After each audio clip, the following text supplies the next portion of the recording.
Muy buen día. Les damos a todos la bienvenida en esta oportunidad.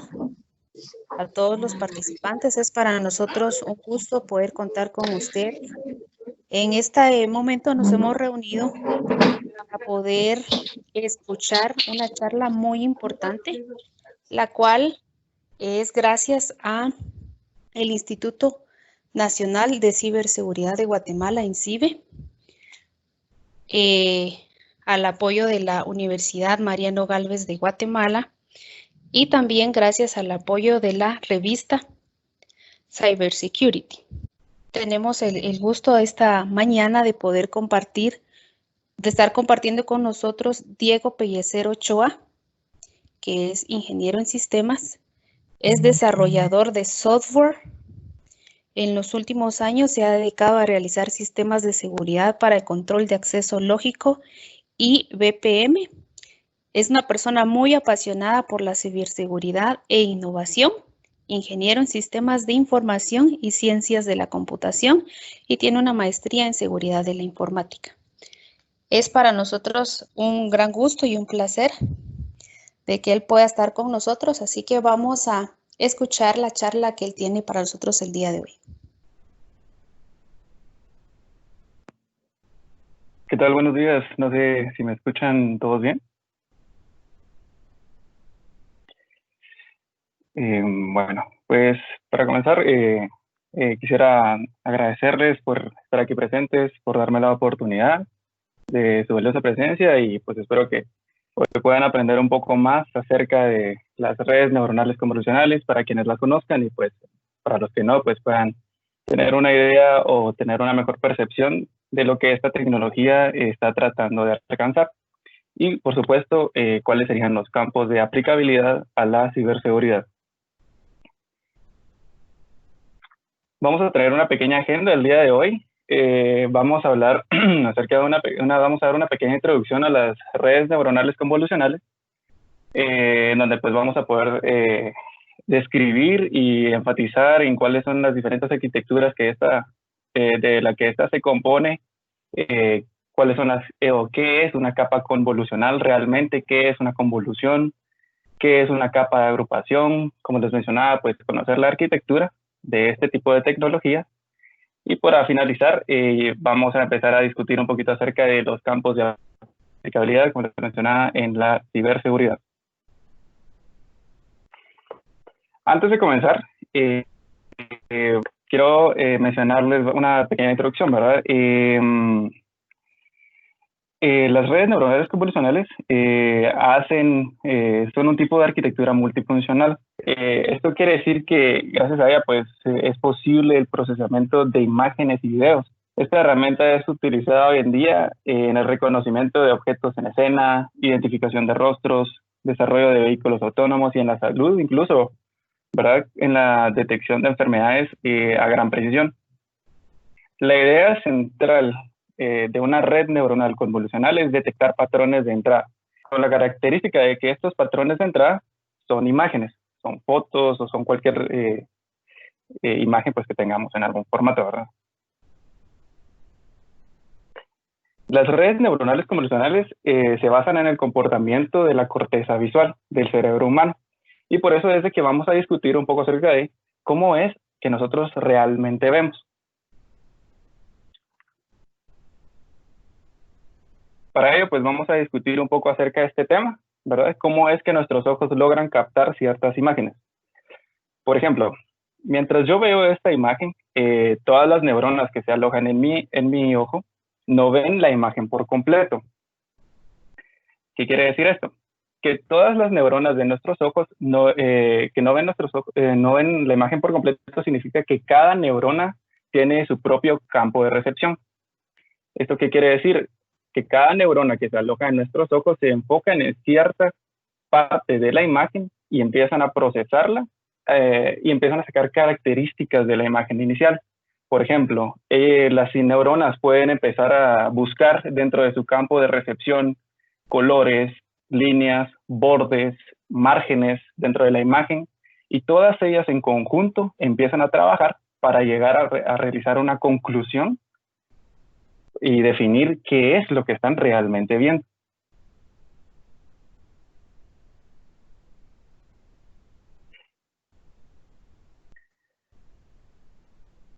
Bien, ahora las neuronas reaccionan no a píxeles de una imagen, sino a estímulos visuales, ubicados en sus campos de recepción. Por ejemplo, en la imagen que estamos viendo ahorita mismo, cada neurona reacciona a aquellos píxeles que yacen dentro de su campo de recepción. Ahora estas neuronas pasan información a otras neuronas, que las cuales reutilizan la información que recolectaron las capas inferiores y empiezan a reaccionar a patrones más complejos. Estas son las combinaciones que se recolectan mediante la información de la capa inferior. Por ejemplo, en este caso, pues podemos ver que tenemos la imagen de un perro, ¿verdad? Las neuronas que estamos viendo en la parte central de la imagen, pues se vuelven una capa. Por eso tienen esta forma singular, que lo que están haciendo realmente es formar una capa, y esta capa está tratando de recolectar la mayor cantidad de información de la imagen central. La idea es que esta capa recolecte toda la información necesaria para que la capa que prosigue después de esta inicial pueda realizar una conclusión o pueda generar nuevas características de la imagen inicial. Esto con el fin de ir formando características más complejas. Para comprender la estructura espacial que existe en las imágenes y hacer que nuestras neuronas pues amplíen sus campos receptivos locales, existen dos capas que vamos a ver. Pero en esencia, esta es la red neuronal, o básicamente podríamos definirlo como el flujo de cómo funciona una red neuronal convolucional. El fin es compartir información que fueron procesadas por neuronas en la capa anterior, agruparlas y comprender patrones más complejos de neuronas a más alto nivel. Como podemos ver en la imagen, tenemos una imagen de entrada en la pantalla. Tenemos una imagen de entrada que es pasada a la primera capa. Esta primera capa se encarga de recolectar toda la información posible dentro de sus campos de recepción, gracias a las neuronas que fueron previamente entrenadas. Sucesivamente, luego que fueron recolectadas por la capa número 1, se pasa a una nueva capa, que la vamos a conocer como capa 2 en este momento. Esta capa 2 reutiliza esta información, crea nuevas conclusiones y así sucesivamente hasta llegar a realizar un balanceo de probabilidades. Esto quiere decir que genera probabilidades. El resultado de una red neuronal convolucional es una probabilidad mediante pesos.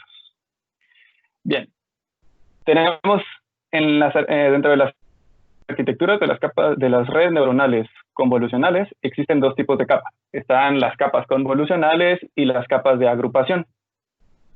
Las capas convolucionales se enfocan en la percepción local, que es las que estábamos viendo anteriormente. Es decir, ellas se enfocan, o las neuronas se enfocan solo en un campo de recepción y reaccionan a ese campo. Y las capas de agrupación solo toman muestras de la entrada. Estas buscan obtener una muestra de la entrada para extraer abstracciones a un nivel mucho más superior y así hacerlas mucho más trazables al momento de que estén trabajando. Ahorita vamos a describir un poco más a detalle estas dos capas. Para comenzar, tenemos que describir y conocer qué es realmente una convolución. La capa convolucional, básicamente en este contexto, se entiende como una función matemática. Que esta función matemática lo que hace básicamente es hacer una ventana deslizante que se aplica sobre una matriz inicial. La matriz inicial que está aquí se refiere a una imagen. Una imagen la vamos a poder conocer ya dentro de poco. Vamos a conocer una imagen ya traducida a una matriz de píxeles, y por eso esta imagen se convierte en una matriz. La función matemática que se aplica sobre toda esta matriz se le conoce como kernel o filtro. Estos kernel o filtros que fueron aplicados sobre la imagen ya tuvieron que haber sido previamente entrenados. Tuvieron que básicamente incurrir en una fase de aprendizaje para que pudiesen extraer ciertas características de la matriz inicial. Y cuando decimos que es una ventana deslizante, se refiere a que este kernel es aplicado sobre toda la matriz de una manera consecutiva. Por ejemplo, tenemos esta imagen que pues claramente podemos entender que es un 4. Esta imagen tiene 784 píxeles comprendidos de 28 por alto por 28 de ancho. Pero lo que vamos a hacer ahorita es extraer cierta parte de la imagen que por términos, esto va a ser puramente por propósitos prácticos, la vamos a definir como una matriz de 6x6 para tener 36 píxeles y hacerlo un poco más sencillo al momento de explicar. Bien, aquí tenemos nuestra matriz original, ¿verdad? Que era el 4, que es lo que tenemos del lado izquierdo. Como se pueden dar cuenta, el 4 se convierte en una matriz de píxeles. Cada píxel pues tiene un valor que se entiende como un valor de peso. Y en la parte central de la pantalla ustedes pueden observar un kernel. Este es el filtro que les estaba mencionando, que se comprende de 3x3. Este kernel también tiene valores dentro de su matriz, pero estos valores básicamente lo que hacen es aplicar cierta función en la matriz original. Al momento de que nosotros aplicamos este kernel sobre la matriz inicial, obtenemos un nuevo resultado de convolución, que en este caso pues nos arrojaría un resultado de convolución o una nueva matriz de 4x4. Pero vamos a conocer un poquito cómo es que salen estos valores. Como se pueden dar cuenta, la matriz original se mantiene, ¿verdad? Esa no cambia sus valores. Lo que hay que hacer es ir aplicando de manera deslizante, como una ventana deslizante, como mencionaba la definición, el kernel sobre toda la matriz. En este caso, podemos observar que los valores del kernel era hacer una multiplicación sobre cada uno de los valores de la matriz original. Es por ello que aquí podemos ver que el valor es 0 por 1, lo cual nos arroja un 0, y así este valor pues también es 0, este valor también es 0, este valor también es 0, y el 0.8 por 1, pues eso nos arroja un resultado de 0.8. El siguiente valor es hacer lo mismo, ¿verdad? 0 por 0 nos da 0, y después tenemos un valor de 0.2 por 1, que también nos da 0.2. Luego los últimos dos valores pues también nos dan un resultado de 0.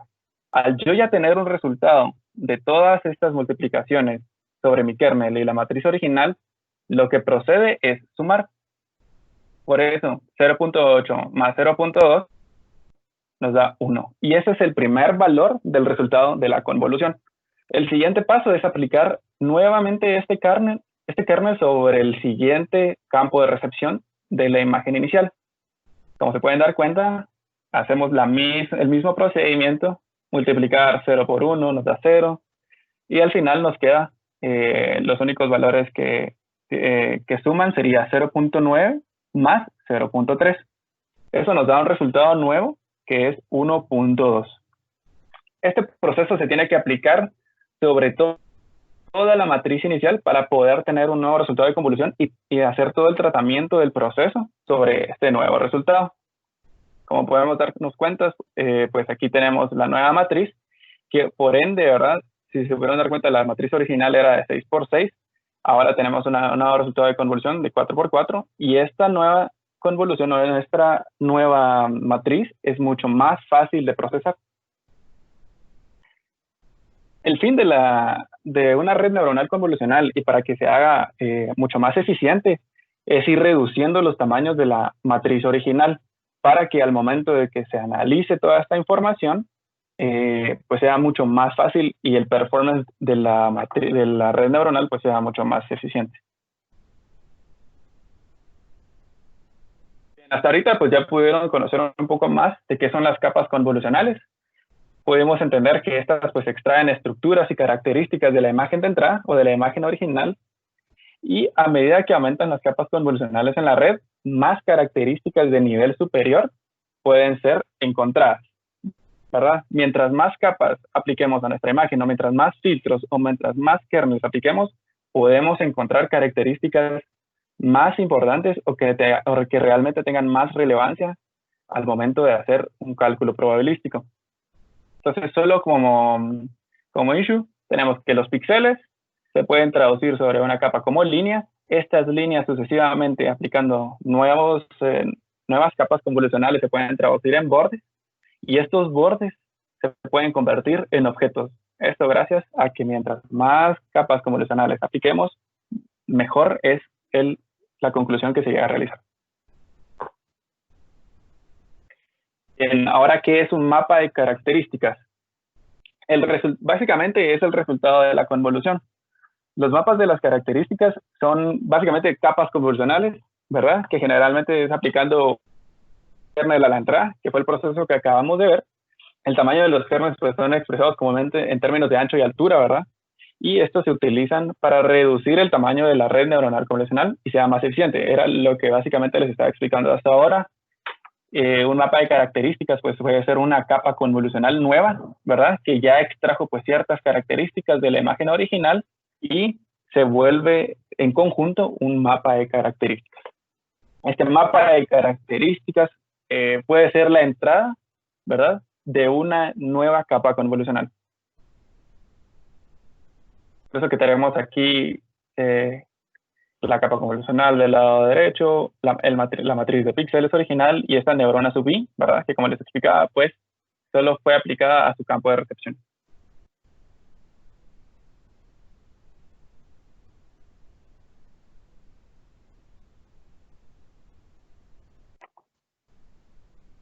Bien, entonces para definir qué es una red neuronal convolucional, podríamos definirlo desde que son un mapa de características que a su vez en una red neuronal convolucional funcional se vuelven en varias capas convolucionales y estas capas convolucionales se vuelven en un grupo o un conjunto de muchas capas convolucionales.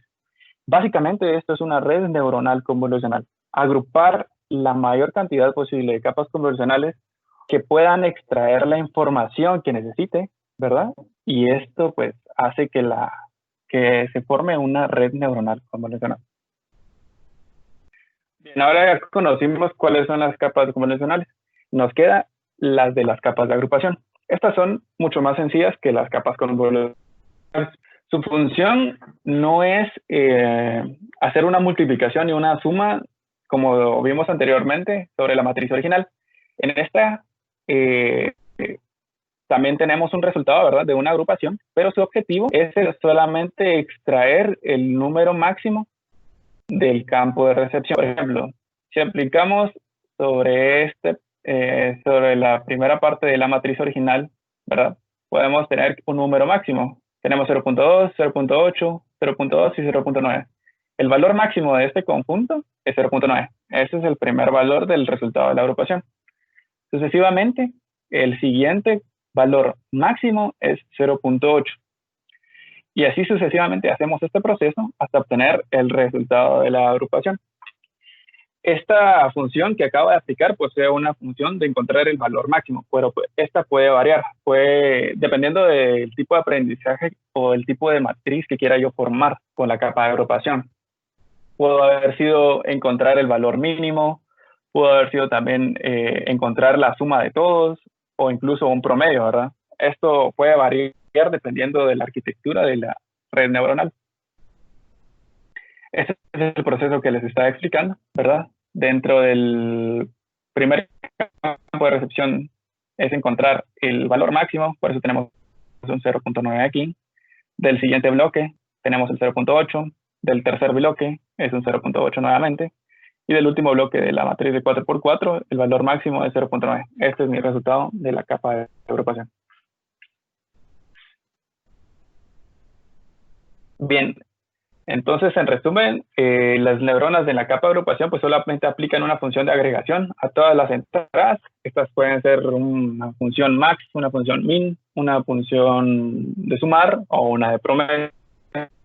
Ahora vamos a ver por qué usarlas, cuál es la diferencia o cuál es el beneficio de utilizar, perdón. Bien, ¿por qué usar capas de agrupación? Estas reducen en gran medida el uso de la memoria durante la fase de entrenamiento.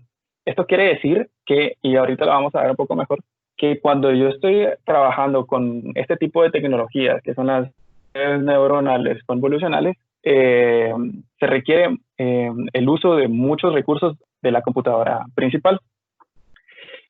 Y a medida que más cantidades de capas convolucionales son aplicadas a la imagen inicial, es mayor la cantidad de recursos que vamos a necesitar.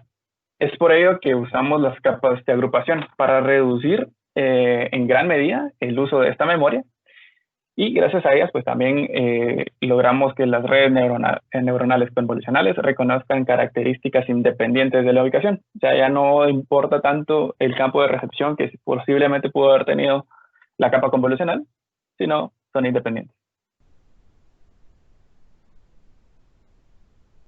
Ahora bien, vamos a conocer una arquitectura típica de las redes neuronales convolucionales.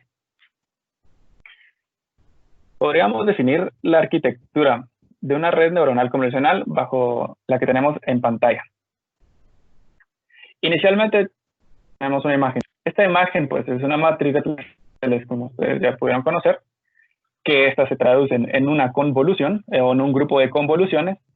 Sucesivamente pues se aplica una nueva capa de agrupación sobre el resultado de la capa de la convolución, y podemos aplicar una nueva capa de convolución del resultado de la agrupación.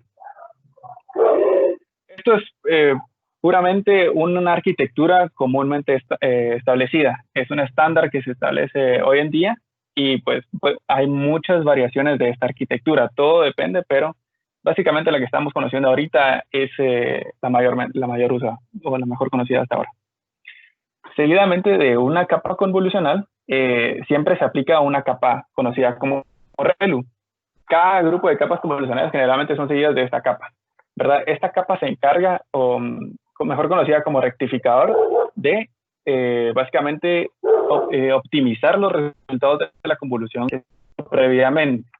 Esto quiere decir de que los resultados de la convolución o los resultados de cada una de estas capas siempre me devuelven una nueva imagen, ¿verdad? Lo único que hice pues, fue básicamente filtrar ciertas características de la imagen inicial.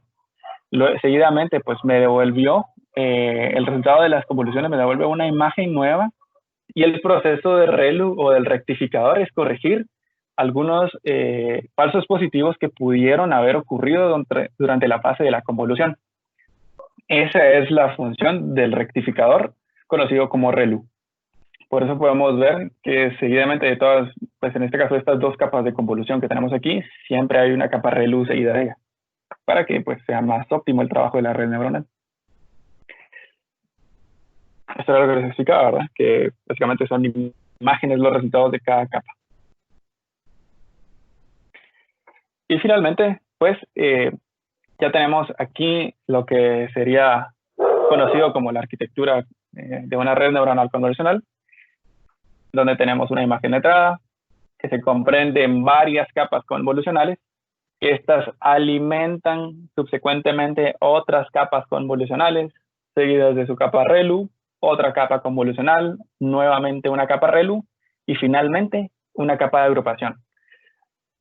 Al final, siempre se aplica esta capa de agrupación, y es mejor utilizarlo de esta manera para que todas las convoluciones y las rectificaciones que pudieron haber ocurrido sobre la matriz inicial se pudieran aplicar, y al final solo hacemos una capa de agrupación para que las predicciones, que por eso aquí estamos viendo una nueva capa que se le conoce como predicción softmax, sean más precisas.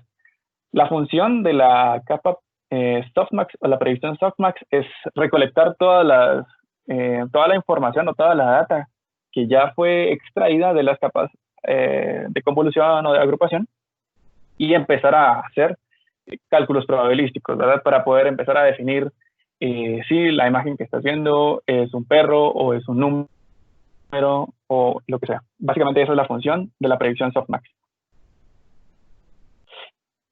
Bien, entonces ya pudimos conocer, ¿verdad?, que es una arquitectura de una red neuronal convolucional, donde está todas las capas compuestas por lo que acabamos de ver, y que estas pues extraen probabilidades. Recibe imágenes y los resultados son probabilidades. Eso es básicamente la función de una red neuronal convolucional. Bien, ahora por acá tengo una pequeña demostración para ustedes primero vamos a ver cómo es un preprocesador de imágenes, y seguidamente vamos a ver una red neuronal convolucional. En este caso, pues, la plataforma que yo estoy utilizando, pues, se conoce como PyTorch, que es una de las mejores herramientas hoy en día para hacer el procesamiento de imágenes. El lenguaje nativo que utiliza esta herramienta es en Python, ¿verdad? Ya que utilizo Python porque todas las librerías que este lenguaje me provee son puramente de ciencia de datos, y por eso se hace el trabajo mucho más sencillo. Primero vamos a ver cómo se hace un preprocesamiento de imágenes y luego vamos a ver una red neuronal convolucional ya en acción. Principalmente hacemos todas las importaciones. El primer bloque que podemos dar aquí es puramente importar todas las librerías que yo necesito, ¿verdad? De SkyImage y de Matplotlib, que son puramente para tratar datos de tipo imagen. La variable bird que tengo aquí declarada básicamente va a leer una imagen que luego, seguidamente lo que hago es mostrarla y como pueden darse cuenta, pues es una guacamaya. Cuando yo corro este comando que se llama bird.shape, lo que hace es mostrarme las dimensiones de la imagen original. Esto me devuelve que tiene 750 de alto, ¿verdad? Como pueden ver cuenta, aquí está una escala, y 500 de ancho, ¿verdad? Que es lo que tenemos aquí. Este 3 que tenemos aquí se refiere a la cantidad de canales que tiene la imagen. ¿Qué son estos canales? Bueno, en este caso, pues, es conocida como una imagen RGB, o por su traducción, Ring Green Blue, que es rojo, verde y azul, ¿verdad? Entonces se refiere a la cantidad de canales, en este caso, pues, son los colores que está utilizando esta imagen original. En este caso, pues, son 3. Cuando yo utilizo esta función, que es un bird, sobre la función bird, que es el ave que estábamos viendo, es extraer cierta muestra de la imagen original. Yo le digo que me devuelva en alto lo que existe entre 200 y 250 y de ancho, perdón, de 200 a 250. El resultado, pues, es un nuevo array o un nuevo vector, ¿verdad? Y aquí podemos ver los valores de la matriz de la guacamaya, ¿verdad? Todo esto es la información que necesita una red neuronal convolucional para ser procesada, ¿verdad? Cada una tiene un valor en ancho y en alto y también tiene un valor de los canales de los colores que tiene la imagen original. Aquí no estoy mostrando toda la imagen, ¿verdad? Como les mencioné, solo estoy mostrando una pequeña muestra de la imagen original. Entre 200 y 250 de alto y 200 y 250 de ancho. Bien, ahora para conocer, yo dentro de este lenguaje, pues puedo manipular la imagen a mi gusto. Yo puedo venir y hacer una transformación, ¿verdad? O hacer una modificación de la imagen original. Recordemos, mientras más pequeña sea la imagen, hacemos mucho más eficiente una red neuronal convolucional. Es por ello que yo aquí transformé la imagen en una nueva matriz de 500 por 500, ¿verdad? Es por eso que yo nuevamente aquí con este comando muestro el tamaño y podemos ver que tiene 500 por 500 y siempre mantenemos la cantidad de los canales de los colores. Con estos comandos, pues, lo que hago es mostrar nuevamente la imagen, pero esto es una imagen redimensionada. Y si se pueden dar cuenta, pues mantenemos los valores que tenemos, los 500 por 500, pero la escala proporcional de la imagen fue modificada. Si se dan cuenta, pues esta imagen se ve toda mal colocada o se ve más ancha de lo normal y perdí la escala o la proporción. Entonces, lo que hago aquí con estas funciones es obtener cuál es la proporción de la imagen original, la proporción inicial, contra la proporción redimensionada. Como pueden darse cuenta, la primera imagen pues tiene una proporción de 0.66 y la que yo modifiqué y la que está redimensionada pues tiene una escala de 1.0. Es decir, tenemos 0.04 de diferencia. Por eso que esta imagen se ve diferente. Entonces es tan sencillo con esta herramienta que no está el lenguaje, a mí venir y aplicar la nueva que necesito, ¿verdad? Para que tenga más sentido o para que la imagen pues mantenga su integridad. Con estos comandos, Sky Transform Rescale, transformo la imagen, muestro la nueva matriz, siempre mantengo, ¿verdad? Los 500, pero ahora cambió a 333, ¿verdad? De ancho, y siempre mantengo los 3 canales. Como pueden darse cuenta, esta nueva imagen tiene una nueva escala, mantiene la proporción de la imagen original, como pueden ver aquí, de la imagen nueva, ahora tengo pues 0.66, pero ahora la matriz es mucho más pequeña, o la imagen original pues es mucho más pequeña, y para la red neuronal es mucho más fácil procesar esta imagen redimensionada a la original. Seguidamente, pues tenemos una función que quiero mostrarles, que se le conoce como RGB2Ray, que lo que hace es transformar la imagen en un solo canal. En este caso, pues vamos a hacer el canal en escala de grises, ¿verdad? Ya que de igual forma, mientras menos canales tenga la red neuronal, pues mucho más rápida y eficiente puede volverse.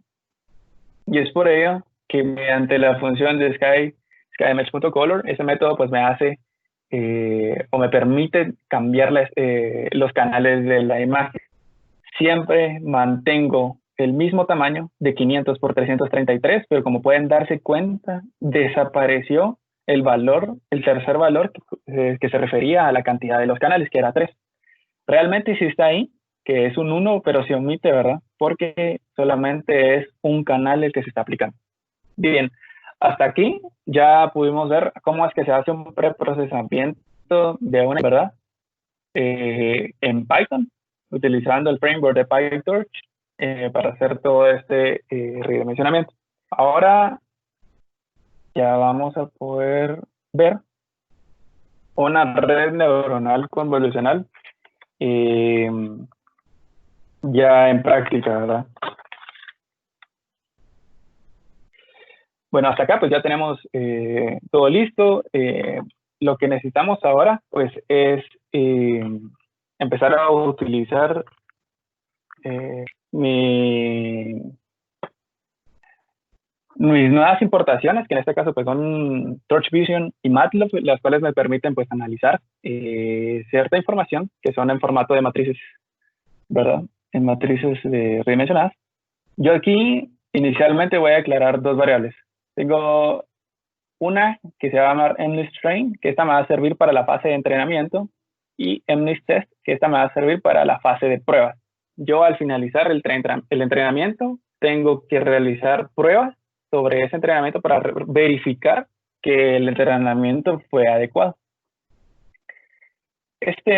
Lo que estoy haciendo aquí es mostrar una pequeña parte de la matriz MNISTRAIN, solamente para mostrarles qué es este dataset que yo tengo aquí. Les voy a mostrar qué es realmente. Como se van a poder dar cuenta, pues no es una imagen, realmente pues ya es una matriz con valores en un formato CSV. Solo esperemos a que cargue.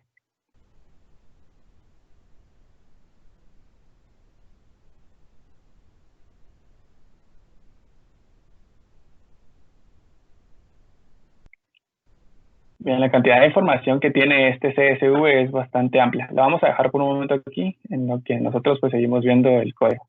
Pero básicamente es un Excel, veámoslo como un Excel con valores en cada columna y cada fila. Aquí tengo 5 registros, de 0 a 4, ¿verdad? 0 contar. Y cada uno de estos registros pues puede entenderse como un conjunto de imágenes. Por eso es que aquí lo que hago es mostrar cierta muestra de la imagen original con sus valores. Van de 1 hasta 28 columnas y cada una con sus respectivos valores. Este campo, esta columna que tenemos aquí se llama label, lo podríamos entender como un identificador, como un ID al registro que estamos analizando. Por eso es que tenemos aquí 5 registros por 785 columnas. Lo que hago yo con estas instrucciones es DropNA lo que hace es venir y retirar básicamente toda esa información que no me sirve. Por ejemplo, los ceros algunas veces pues no son utilizados. Y lo que hace DropNA es venir y retirar esos valores que no voy a utilizar en mi fase de entrenamiento. Es básicamente venir y limpiar la matriz original. Lo que hago con esta instrucción es mostrar el tamaño, ¿verdad? De las imágenes que vamos a procesar. Como podemos ver, son 8 imágenes comprendidas en 785 registros. Aquí solamente le especifiqué mediante un parámetro que yo quería 8 imágenes, ¿verdad? Del registro original. Y ahora pues ya cargo aquí, podemos ver que es un Excel, ¿verdad? Como les mencionaba, con 28 columnas. Y estas pues van cambiando dependiendo de la cantidad de registros. Es por eso que aquí, como pueden darse cuenta en esta columna, tenemos la imagen 2 en su columna 28 y aquí pues ya nos trasladamos a la imagen 3. Vamos a cerrar esto por un momento. Seguimos con el ejemplo. Bien, ahora vamos a hacer un bacheo y vamos a empezar a definir ciertos tensores. ¿Qué se refiere a esto? Estos tensores son los que yo voy a utilizar en mi fase de entrenamiento. Es el tipo de datos que recibe una red neuronal convolucional para poder realizar toda su fase de entrenamiento. Es por eso que existe una función conocida como Torch Tensor, que lo que hace es recibir características de una imagen. Yo las reduzco con este comando a 255 píxeles y hago un redimensionamiento de la imagen original. Siempre mantengo las 28 columnas, ¿verdad? Por eso tengo aquí estos valores. Y con este comando lo que hago es mostrar el tamaño de la imagen original. Por eso tenemos un torch size, que como podemos ver, que mantenemos las 8 imágenes comprendidas en 28 por 28. Seguidamente, pues lo que procede es crear un grid, ¿verdad? Un grid, comúnmente, si algunos de ustedes pues, se dedican a la programación, podrán saber qué es un grid. En donde pues yo lo que hago es definir mi tensor, ¿verdad? Indicándole que tiene que tener 8 registros. Y nuevamente lo que hago es aquí con este grid.shape mostrar el tamaño de este grid, ¿verdad?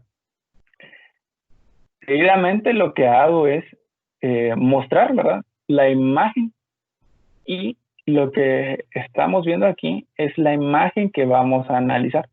Esta es una pequeña muestra de la imagen que tenemos. Como se pueden dar cuenta, son números comprendidos del 0 al 9. En este caso, pues tenemos 8, 1, 9, 7, 8, 3, 5 y 8. Son aleatorios, son números aleatorios. Y lo que o para el propósito de esta red neuronal convolucional es para poder clasificar imágenes, que en este caso, pues, son los valores que tiene el formato CSV que les mostré. Ahora sí, empiezo a definir mis variables de entrenamiento y de características. El target se refiere al objetivo que yo quiero llegar y los features son las características que yo voy a obtener. Cada tensor los vamos a definir aquí, como X-Train Tensor y J-Train Tensor. Vamos a definir una variable de entrenamiento para las variables de X y una para la fase de prueba, un tensor para la fase de prueba. Estos, pues, con este método que se llama tensor, yo lo defino, ¿verdad? Le paso los valores de las variables que definí anteriormente y estas, pues, tienen son de tipo flotante, ¿verdad? Cada una, pues, pueden ser de tipo flotante y de igual manera para las variables en las coordenadas Y. Lo que hago aquí es básicamente mostrarles cuáles son los valores del tamaño que tienen estos tensores. Como podemos dar cuenta, son 60.000 registros los que tiene actualmente cada tensor, ¿verdad? Comprendidos en 784 columnas. Entonces, son 60.000 para la fase de entrenamiento y 10.000 para la fase de prueba. Nuevamente hago un redimensionamiento, ¿verdad? Para partir, ¿verdad? Estos 784, este valor de 784 lo necesito en la escala original que era de 28 por 28, ¿verdad? Lo logro haciendo este redimensionamiento y como pueden ver vuelvo a mostrar los variables y ahora pues siempre mantengo los 60.000 registros para la fase de entrenamiento, pero ahora podemos ver que cada una de estas imágenes, por eso es este 1, tiene un valor de 28 por 28. Para la fase de prueba, pues son 10.000 y para cada una de la imagen, pues también son 28 por 28. Bien, y hasta acá, vamos a ver, sí, hasta acá ya tenemos básicamente todo listo para empezar a utilizar y a definir pues nuestra red neuronal convolucional.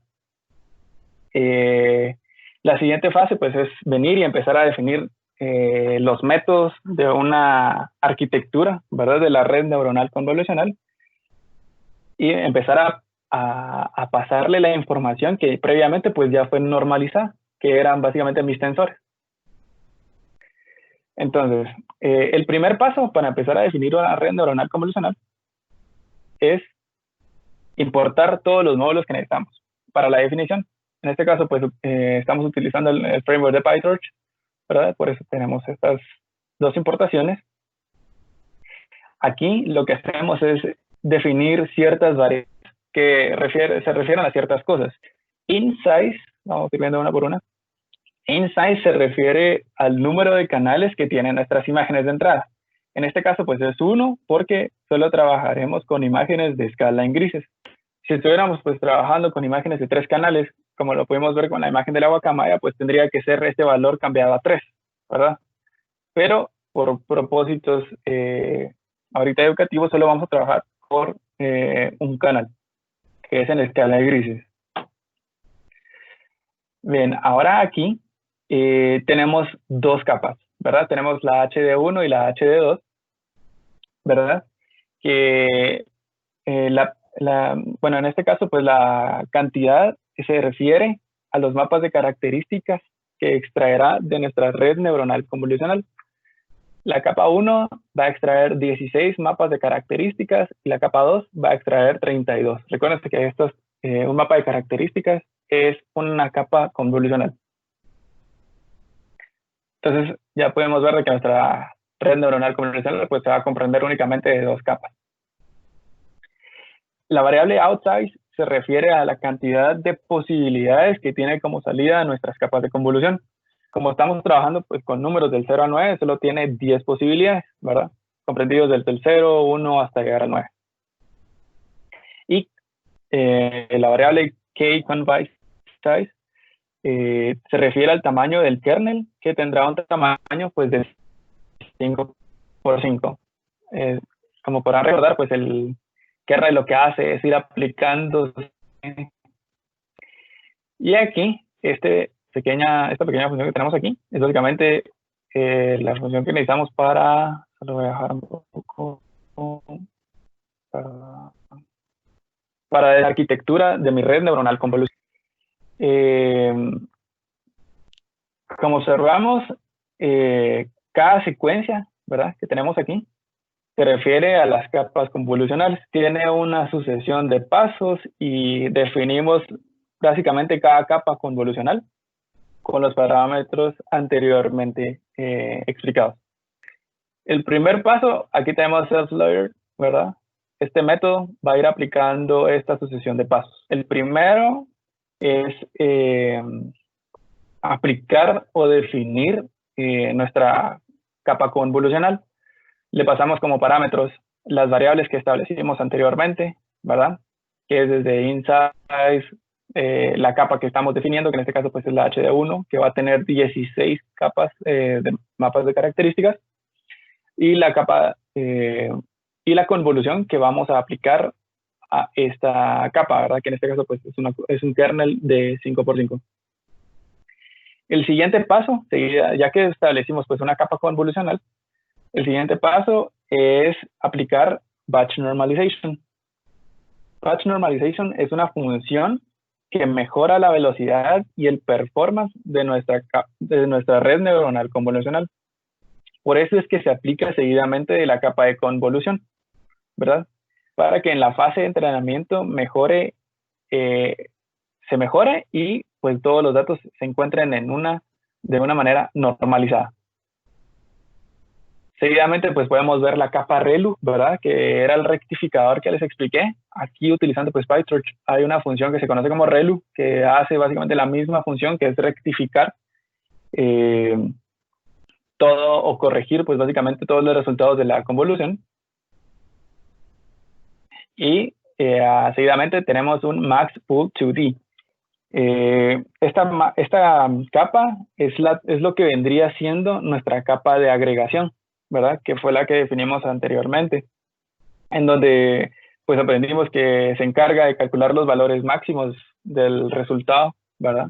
En donde podemos aplicar varias funciones, puede ser max, min, promedio, todo depende de lo que estemos tratando de entrenar. Esto es básicamente la arquitectura que vimos anteriormente, ¿verdad? Una convolución, seguida de una normalización, seguida de su capa ReLU y al final una capa de agregación. Este orden obviamente puede cambiar, depende mucho del tipo de arquitectura que estemos utilizando. Esta arquitectura pues tiene variaciones y la que estamos viendo actualmente o aquí ahorita mismo pues es un estándar conocido y que funciona pues bastante bien.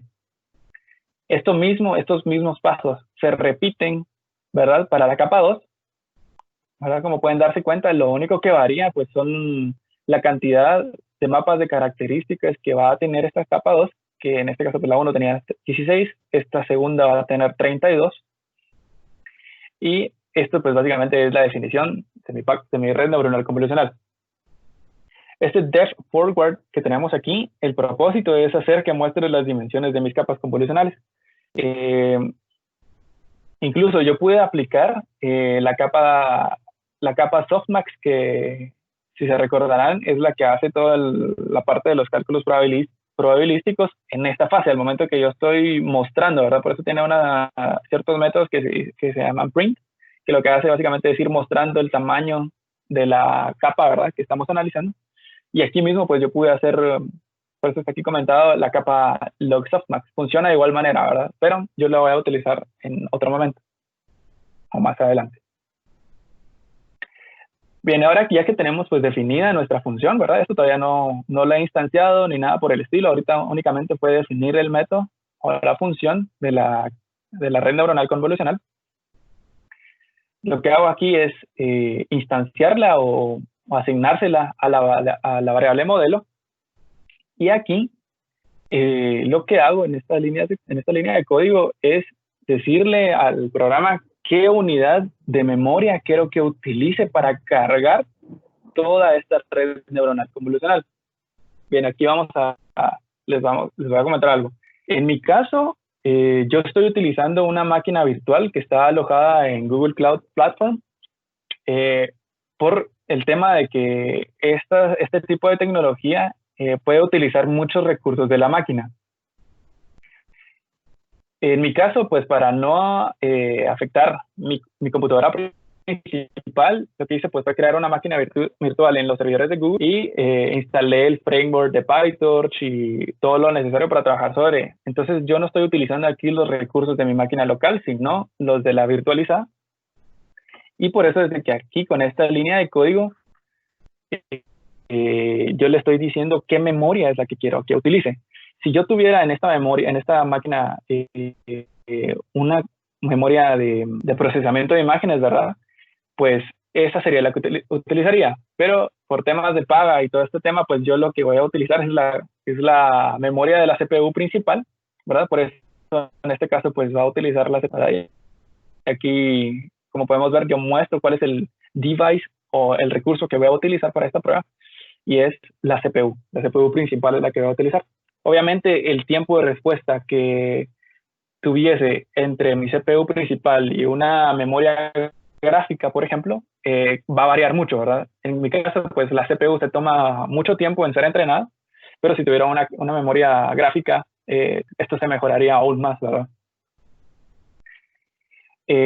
Lo que hago aquí seguidamente es cargar realmente, por eso dice Model to Device, es cargar todo mi modelo, que es la red neuronal convolucional, a la CPU, ¿verdad? Principal, y lo que hace el resultado que me dio es qué fue cargado, ¿verdad? Como podemos darnos cuenta, pues fue cargado Layer 1, que se refiere a la capa 1, y Layer 2, que se refiere a la capa 2, en donde podemos observar toda la fase y todos los métodos pues, que previamente establecimos, desde la definición de la capa convolucional, la capa de la normalización, el ReLU y la capa de agrupación. Seguidamente, ya que tenemos cargado eso en memoria, ¿verdad? Ya tenemos cargado mi modelo en memoria, ahora tengo que cargar mis tensores a memoria. ¿Cómo lo logro? Pues con la función extrain to tensor, pues fue las variables que ya establecimos anteriormente. Le digo que con el comando to, que lo cargue al device, en este caso pues es a la CPU. Le cargo mi tensor de entrenamiento como mi tensor de pruebas. Y aquí lo que vamos a hacer es definir el radio o el porcentaje, veámoslo así, que quiero que tenga la fase de aprendizaje.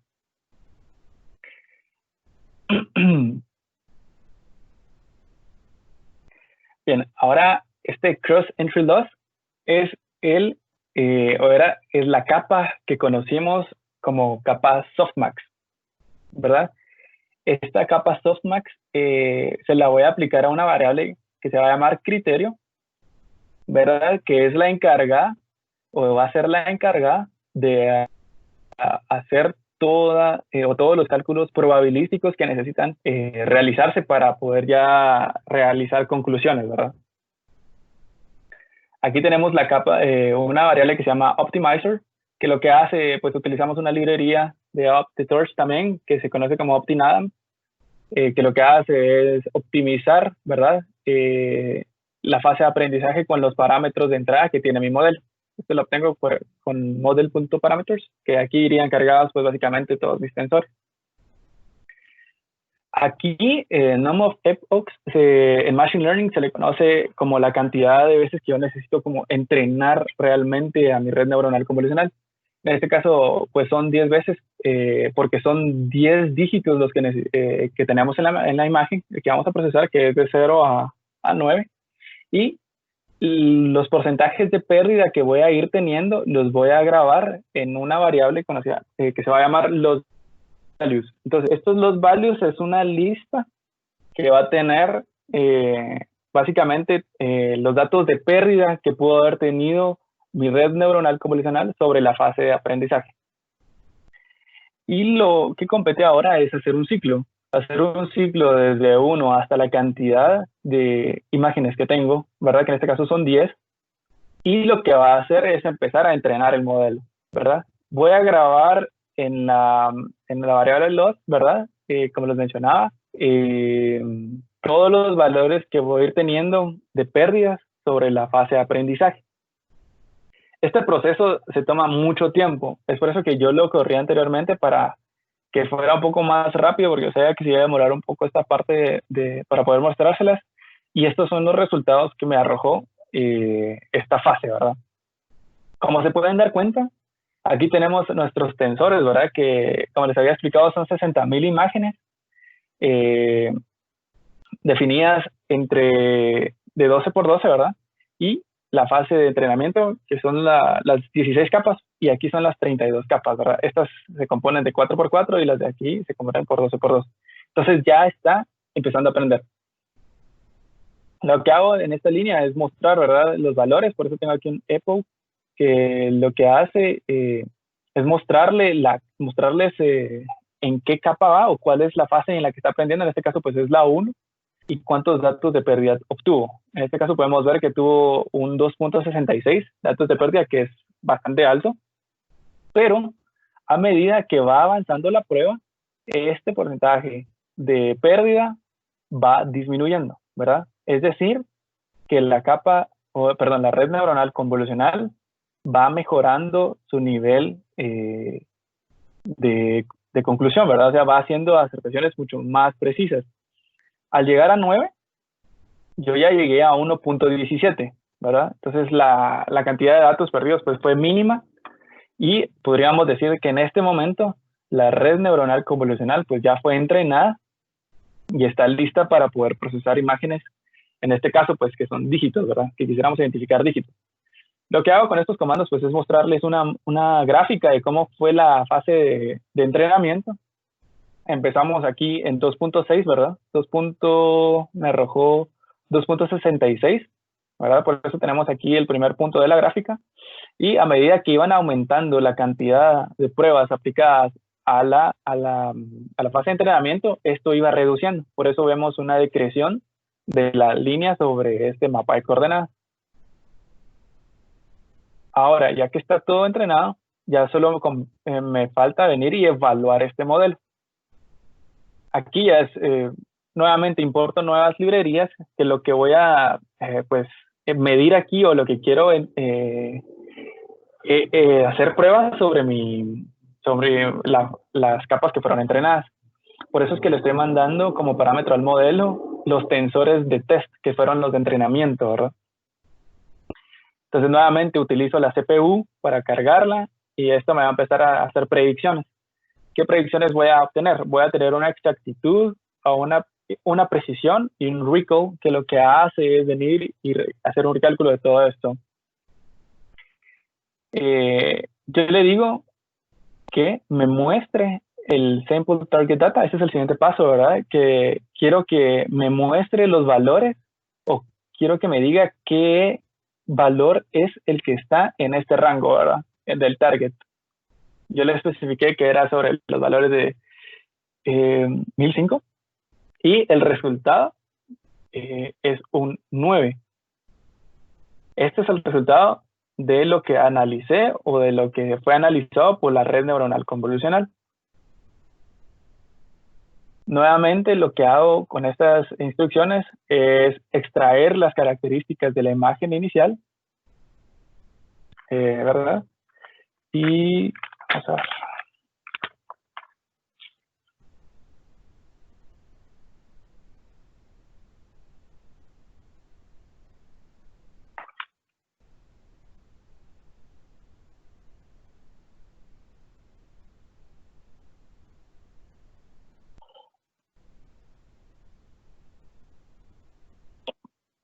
Bien. Seguidamente, pues él ya pudo determinar que los valores de la imagen que pues él estaba observando en este rango era un 9, ¿verdad? Y pues básicamente en este momento la red ya está entrenada y me está dando cálculos probabilísticos de los tensores que yo le estoy mandando como parámetros, ¿verdad? Por eso es de que en esta línea lo que hago es hacer una predicción de la imagen que estoy analizando, que en este caso pues me dice que la predicción de la imagen o la muestra que estás analizando obtuve en esta muestra pues es un 9, ¿verdad? Entonces él ya pudo analizar la imagen y me pudo definir que exactamente lo que yo estaba analizando en esas características pues era el valor de un 9. Bien, y hasta aquí es la parte de la demostración de cómo es que funciona, o cómo podemos construir una red neuronal convolucional utilizando PyTorch, ¿verdad? Con el lenguaje nativo de Python. Y si se dan cuenta, pues no es tan complicado realmente, ¿verdad? Lo que sí toma tiempo, pues es la fase de aprendizaje, pero al momento que yo estoy definiendo pues todas mis capas, todo esto pues podría haber variado, ¿verdad? Pero eso lo vamos a ver. Y bien, ahora ya que pues conocen un poco más acerca de las redes neuronales convolucionales, vamos a empezar a hablar del tema principal, que es la seguridad informática y las redes neuronales.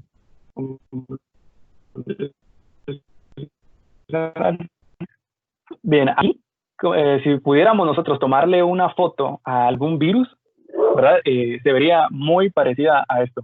No sé si alguno de ustedes sabe realmente qué es todas estas imágenes que tenemos acá, pero son virus. Muchos de ellos pues, son troyanos, son gusanos, y básicamente el truco aquí es venir y pasar la imagen binaria a una imagen para que pueda ser procesada, ¿verdad?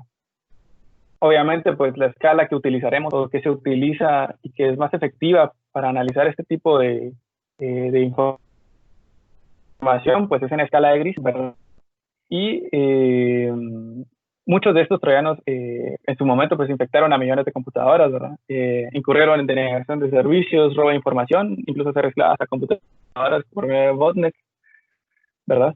La idea aquí es, como les menciono, es transformar el fragmento de código que estamos analizando a una imagen, y que este pues sea trasladado a una red neuronal convolucional y pueda él clasificarlo como malware o no. Ya sobre la práctica, pues podríamos definirlo de esta manera, ¿verdad? La, la red neuronal convolucional pues debe ser diseñada con el entrenamiento de varios kernels, como pudieron haber visto, o filtros, ¿verdad? Los cuales pueden identificar y deben de ser entrenados realmente para poder identificar escrituras a disco, modificación de archivos y o directorios, alteración de las memorias de las computadoras, recolección de credenciales, ¿verdad? Si es que el software que estamos analizando pues está haciendo algún tipo de recolección, conexiones a servidores desconocidos por medio de APIs, etcétera, ¿verdad? Estas pues como vimos se traducen, ¿verdad? O deberían de traducirse a un mapa de características. Estas características alimentarían a toda la red y de esta manera pues nos retornaría valiosos datos probabilísticos que pueden ser fundamentales para contrarrestar este tipo de amenazas. Pero esta básicamente pues podría ser una arquitectura que fue la que acabamos de ver y podríamos utilizar para analizar malware, ¿verdad? Y definir, y la cual nos devolvería valores si fue un troyano, o fue un DOS, o fue un virus, y poder clasificarlo de esta manera.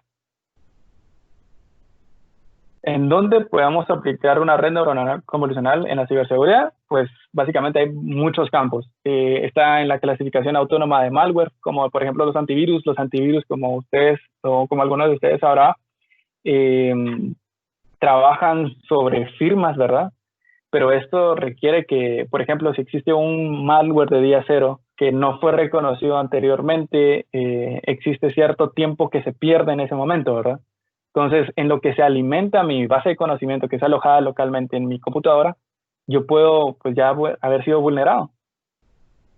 Entonces, no podemos permitir pues que esto pase, ¿verdad? Y realmente una ventaja y es encontrar una vulnerabilidad para poder pues comprometer a toda una organización o incluso a un país, ¿por qué no? ¿Verdad? Entonces, lo podemos utilizar como clasificación autónoma de malware, ¿verdad? Como en los antivirus, un monitoreo de tráfico de red que hacen los NOCs, como detección de intrusos, ¿verdad? De los IDS, incluso en la inteligencia de amenazas para poder clasificar si es una amenaza o no. Y en los sistemas de gestión de eventos de seguridad, en el SOC, ¿verdad? También una de las amenazas pues mayormente conocidas en la actualidad es la amenaza interna, ¿verdad? O que son pues nuestros usuarios internos dentro de las organizaciones. Y pues podemos utilizar una red neuronal convolucional para analizar mediante imágenes o pequeñas muestras del tráfico de la red y detectar si existe algún patrón anormal de comportamiento sobre estos usuarios. De esta manera, pues podríamos incluso hasta identificar si existen transacciones inusuales o algún tipo de anomalía dentro de nuestra red y hacer pues básicamente más robusta nuestra organización a nivel de seguridad. Bueno, y hasta aquí termina el webinar. Gracias por su atención. No sé si existe algún tipo de duda, voy a estar por aquí un par de minutos, pero hasta acá finalizamos. Muchas gracias.